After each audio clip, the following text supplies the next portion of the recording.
Just more like that. It's customary. Oh, hello. It's customary for. Yeah, my name is Ramesh. And in case you do not know me, are you watching me on YouTube? Go and do your homework now. Okay.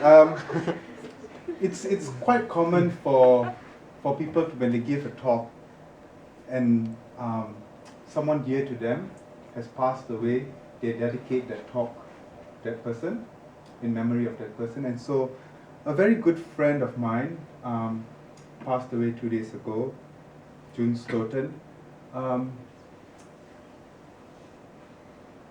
She lived, the novitiate moved from a very rich area in Sydney to Mount Druitt. So from Pymble to Mount Druitt, it's a place with the highest crime rate in New South Wales, highest unemployment rate in developed area, so in the city area in Australia, highest domestic abuse in Australia too, outside the city. In the city area, and June lived in the house opposite the novitiate, and she welcomed us into that community. And she sat outside her house every day. She had cancer, and she sat outside her house every day, and she watched us do our thing, our gardening, and she would always walk up with the cigarette in her hand and tell us what we were doing was wrong. And we really treated her like our mother, grandmother. And and so she passed away 2 days ago. And so I'll dedicate this to her. Back to topic. Michael, Chris, and Janan have kind of set us on a really good platform. And what I'm going to try to tease it a little bit more, add a little bit more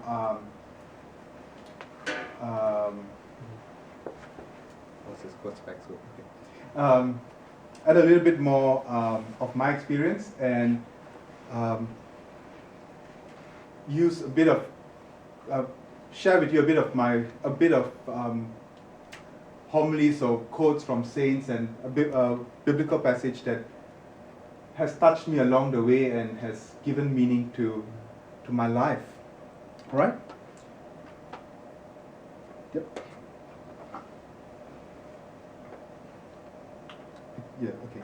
So 2 years ago, I was walking in our junior school in Sydney, and do you mind if I'll hold it up here, it's hard to read. I had been teaching in the senior school, which is, not yet. I had been teaching in the senior school, which is up the road, and this was my break time, and I loved my role as a teacher, friend, and mentor to the students and staff.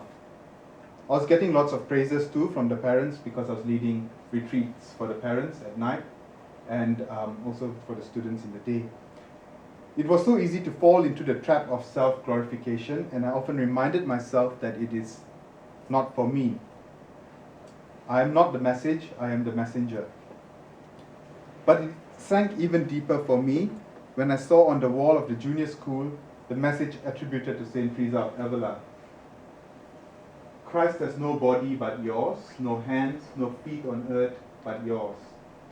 Yours are the eyes with which he looks, compassion on this world. Yours are the feet with which he walks to do good. Yours are the hands with which he blesses all the world. Yours are the hands, yours are the feet, yours are the eyes, you are his body. I was moved. I was moved because it brought a deeper meaning to I am the messenger, not the message, but I am an acting messenger. It's not the words like a messenger passing on a letter or something or presenting. It's my life. That is the message. It's my actions. And that's what I took for it for me. This is an incarnational ministry, making Christ present in the situation. finding Christ in the situation. So any situation, Christ can be found there. It is our call through baptism, confirmation. It's Christian love, really.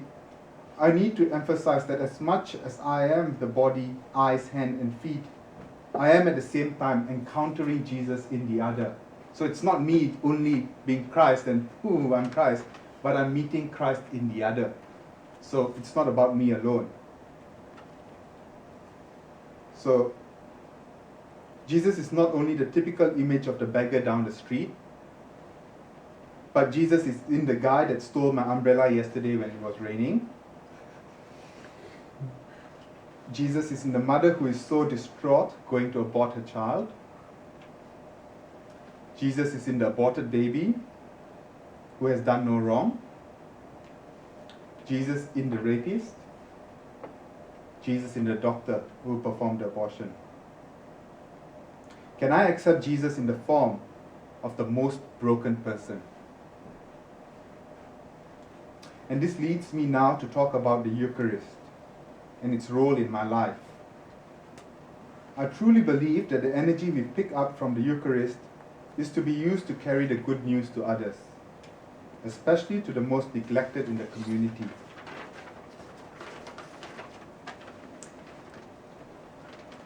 Father Pedro Arrupe, once the Superior General of the Jesuits, said, this is at the address of the Eucharistic Congress. So it's a really big gathering, happens I think about every 5 years or so, and it's a big deal. And he said, if there is hunger anywhere in the world, then our celebration of the Eucharist is somehow incomplete everywhere in the world. In the Eucharist, we receive Christ, hungering in the world. He comes to us not alone, but with the poor, the oppressed, the starving of the earth. Through him, they are looking to us for help, for justice, for love expressed in action. Therefore, we cannot properly receive the bread of life unless at the same time we give the bread of life to those in need, wherever and whoever they may be.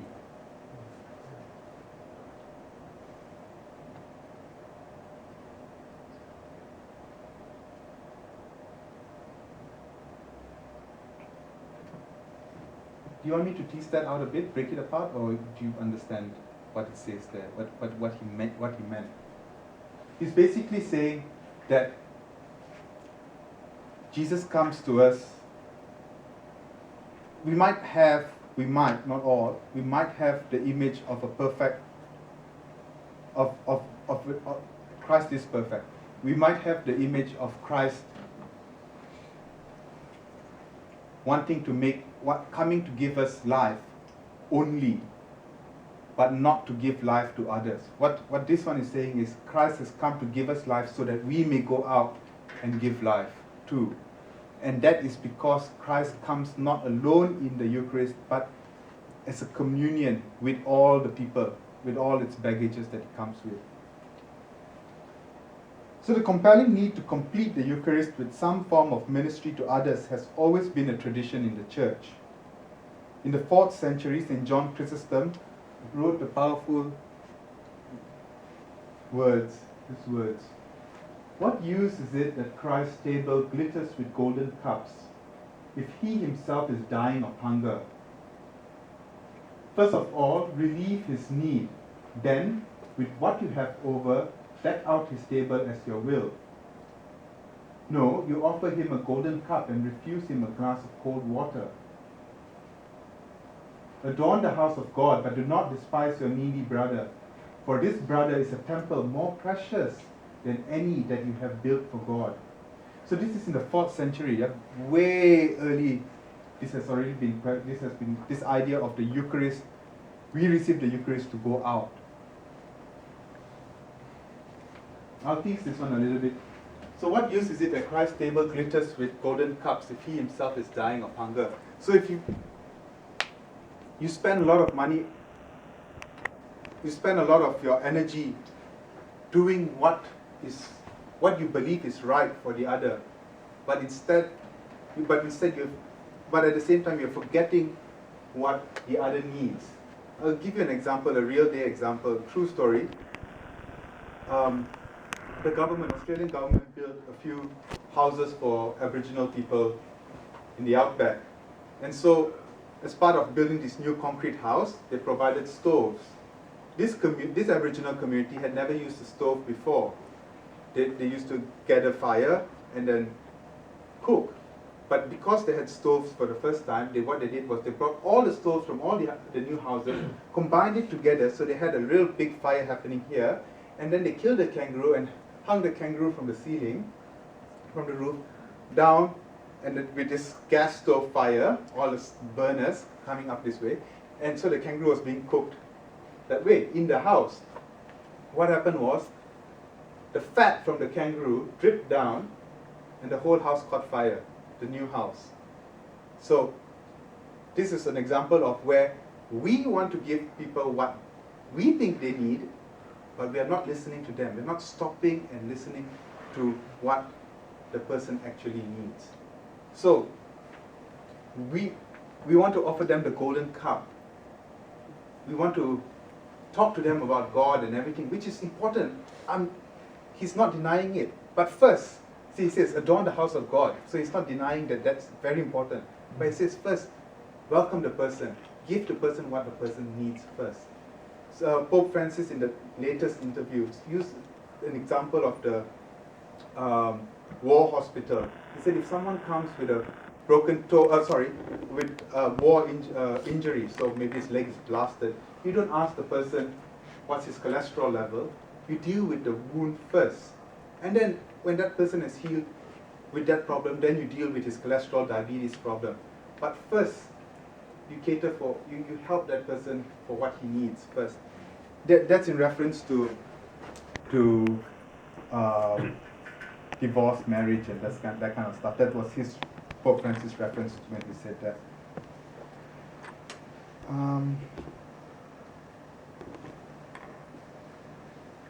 I'm going to use Isaiah 58. Oh, what happened to the clock here? Have I gone past now? Oh, okay. Yeah, so we'll use Isaiah 58. What we'll do is we'll read the whole of Isaiah 58, 1 to 6 first, and then we'll tease it out, okay? And I'll encourage you, I hope you can help break the word apart, okay? And that's what the whole idea of the word is. And in the spirit of ecumenism and interfaith dialogue, I acknowledge that the book of Isaiah is firstly a Jewish book, which the Christians have adopted, which was heavily quoted by Jesus in the New Testament, and also heavily quoted by the New Testament writers.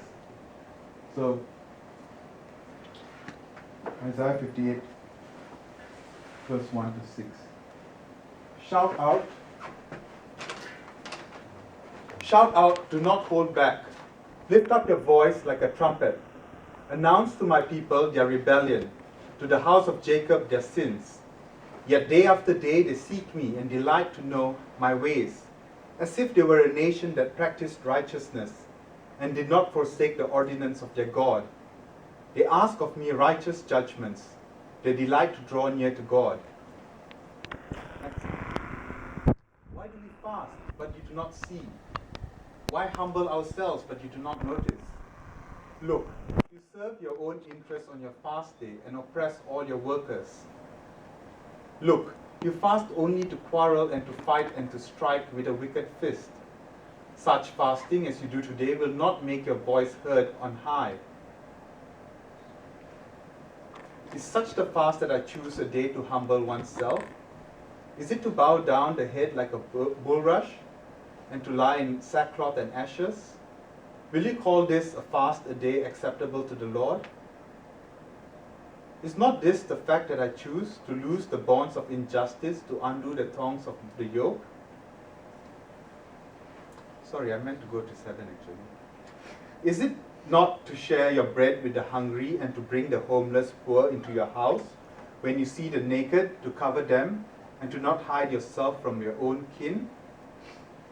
We'll go back one slide and we'll now tease it out, okay?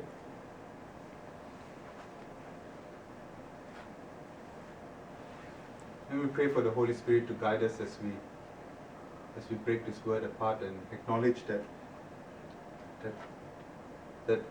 the word is here and the Holy Spirit will guide us, and let the Holy Spirit lead us through this process. So shout out, do not hold back. So that's Yahweh, the early God, the Jewish, how the Jewish would define God or call God, Yahweh. Shout out, do not hold back, speaking to the prophet Isaiah. Lift up your voice like a trumpet. That's in reference to a psalm. Announce to my people their rebellion, to the house of Jacob their sins. So tell people that they have sinned. And this is a festival. So you gather everyone around and the prophet tells them, this is what's happening, so let's fast, okay? Yet day after day they seek me and they delight to know my ways, as if they were a nation that practiced righteousness and did not forsake the ordinance of their God. They ask of me righteous judgments, they delight to draw near to God. So that's just a little bit of context about the people praying and asking God to show God the way. Why do we fast but you do not see? So that's the people questioning God. Why do we fast but you do not see? So that why humble ourselves but you do not notice? So that's in the same context. Look, you serve your own interests on your fast day and oppress all your workers. So this is God replying to the people in reference to these two questions. He's saying, you're fasting but you don't care about the people, your workers. You're bullying them or you're not paying them their salary or whatnot. But you are trying to make me happy. See the challenge here? They're trying to do good here but they're not doing good to the other people. Okay, so these people would be then considered would be middle class people then. And they've got slaves or something below them. Where did we go? Where did we stop? Fast. Yeah? Only to quarrel. Verse 4. Verse 4. Verse So 4. we finish verse 4? No. No. Look, you fast only to quarrel and to fight and to strike with a wicked fist. Same thing. Such fasting as you do today will not make your voice heard on high. He's not saying that fasting is not good. He's saying such fasting, that kind of fasting, where you're not doing good to others or for others or not paying attention to the needs of others. Okay? So it's not saying that fasting is not good or praying is not important to God. Such. Very important, huh? So is such the fast that I choose a day to humble oneself? So is it only one day that I fast and then do good, and then other days I do whatever I want to do? Is it to bow down the head like a bulrush? Bulrush is like lalang, you know, the long grass. So the wind blow like that. So on that day you feel also layu, like no energy in yourself, and you know, putting up a show, and wherever the wind blows, you bow there, so like you're acting like. Okay, so that's what the context of a bulrush there. And to lie in sackcloth, you know, like the guni, the cloth, right? It's very itchy when it's very itchy. So that's that, and ashes is like the ashes they use as a ground thing, and also to make themselves look dirty too. Okay, will you call this a fast? A day acceptable to the Lord? Is not this the fact that I choose to loose the bonds of injustice, to undo the thongs of the yoke? The yoke is the bull. They put on the bull to sit down, so that the people can sit on the bull. You know, the saddle. So you know the priest at mass, before he puts on the chasuble, he puts on the stole. That's the same context. He puts on the stole like they put the yoke on the bull. So in this context, it says removing the yoke, so making it easy for the bull, not adding weight on the bull. Okay, to let the oppressed go free, the people suppressed, let them out, and to break every yoke. Is it not to share your bread with the hungry? Share your bread with the hungry, and to bring the homeless, poor into your house. When you see the naked, to cover them, and to not hide yourself from your own kin. So kin would be family and friends, yeah, or people. What I've put here is this part here really struck me. verse 7. So at this point, the prophet affirms that the act of fasting is not just for oneself but for the other, but also adds on that should the people forsake the life of others, they forsake their own. The prophet is saying here that the act of giving involves giving one's hands dirty, getting one's hands dirty, and that it should even push one's boundaries of norm. You're bringing in the poor person into your house. Your house is a safe space. It's your comfort zone. You're bringing them in. So not to take it literally, bring them into your house, but what it's trying to say is it's good. It's not easy. It's messy. And it's not mere charity. It is for justice sake that the person is asked to do the right thing. With charity would be the option of you doing nice things for somebody and then you do whatever nonsense you want behind. But this is for justice sake. It's for justice that you want equality for everyone. You give yourself what you have received. Okay?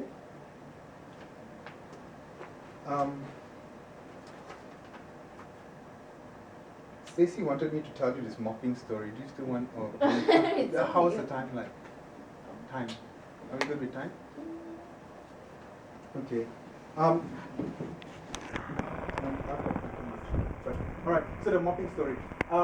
As part of the novitiate experiment, or we call them experiment. In the novitiate it's 2 years, right? And then we go. So one experiment would be the 30-day retreat. After that, hospital, nursing home, hospice setting for 2 months, 2 to 3 months, and then after that, schools, and then after 2 to 3 months in a school, which the Sydney one I was referring to earlier, and then after that, it's open, which I was sent to Pakistan, but I'm not going to talk about that. I just want to talk a little bit about the hospice setting one. So I was sent to, near the airport, there's a place called Greenvale, and it's a home for men with chronic alcohol problems. So it's run by the Jesuits, owned by the property and stuff is owned by the diocese and entrusted to the society to run. And basically the men there are not capable of looking after themselves anymore. And as you would know, Australia has very strict rules when it comes to hospital settings. You can't just simply go in and out of a room, and if you're not a doctor and that kind of stuff. So because I'm not qualified, I could hardly do anything there, what I first thought in the beginning. So when I went there, so I was not allowed to go into a room to talk to the guys. I was allowed to bring the food to their table, but that's it. I could talk to them at the table, but I had other works to do at that time, so I couldn't speak to them during lunchtime. And it was very meaningless at that point. The first week was very hard.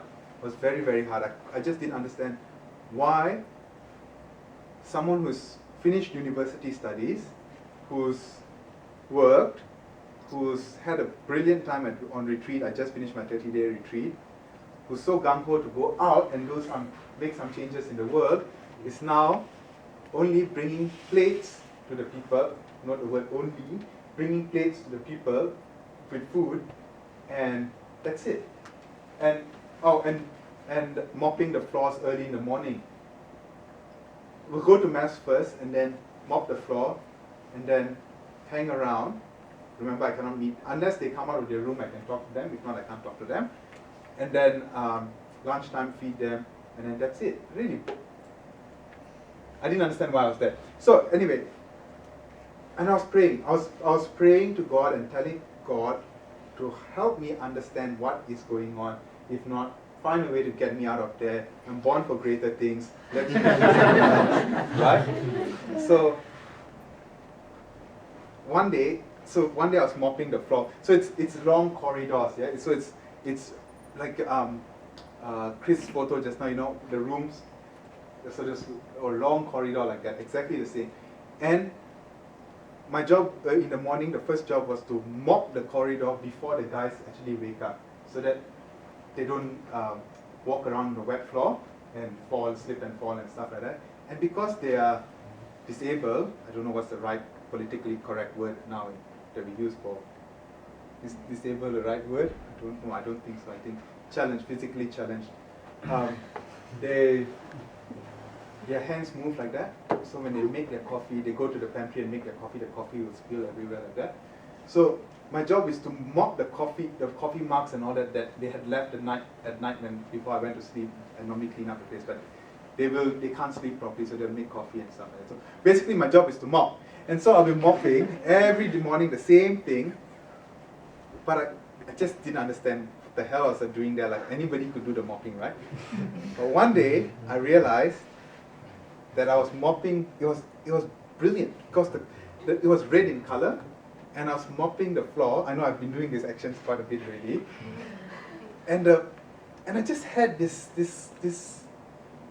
movement within that said that allowed me to think or understand that I was paving the way for God to come in and out, and they go in and out of their rooms.